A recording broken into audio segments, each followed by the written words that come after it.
Carolina just doesn't lose right now, and I know all the talks about their little their celebrations. Yeah. Listen, what do you guys make of that? I don't know. Listen, I think it's. My thing is, like, whatever you think about it, it's just like when your mom used to tell you, if you don't have anything nice to say about it, then shut up. If you don't like it, why do you got to go on a tear about it? If you don't like, I played in that market. You got to try to get people involved, engaged, and they decided to do it.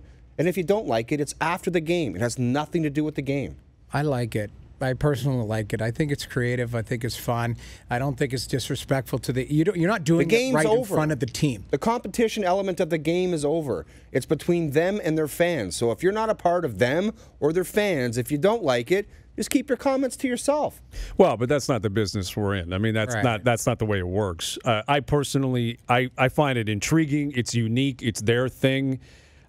I think it's going to get old at some point. I don't think you can do this. What, are you going to do this for the rest of time? As long as you exist, you're going to do this? I would almost bet that if they did it this year and they got in the playoffs, next year it would probably end. Oh, I doubt that. I think they probably have an expectation to carry it over, if it works for them. But I'll say this. But you have to do. Sorry, go ahead. You guys know how I react to the smaller markets. Generally speaking, whenever we talk about Carolina, we goof on Carolina. Right. They have no fans. Nobody cares. They don't win anything. This has put them on the map within their own market.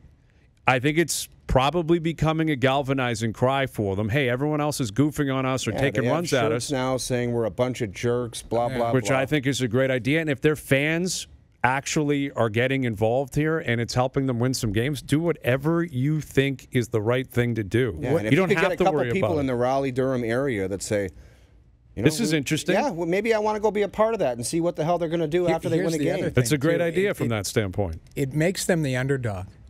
I also think that's something that they can use to draw together. Hey, we've created T-shirts now. There's some people that don't like it, the traditionalists and stuff. It's something that we just talked about, things that can galvanize a group. They're on a playoff run here. Let's not forget, the start of the season, you have an owner that's trying to cut corners financially. You have a trade that, Lindholm and Hanifin have settled in real nice in Calgary. Dougie Hamilton's been really good for them. This is a guy who's scored 10-plus goals, and I think he's one of 5 defensemen that have done that in past years. He's done a really good job there. But when you look at that market, and sometimes guys need something to draw them together.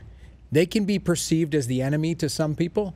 That's great inside the dressing room. They know they're getting to people. As long as all the players are on board with it and cool with it, and again, that market is cool with it, that should be the only priority. This is a regional sport. Yeah. Anybody in Carolina caring what people in Toronto think, that's your first mistake. Yep. You're going to get in big trouble doing that.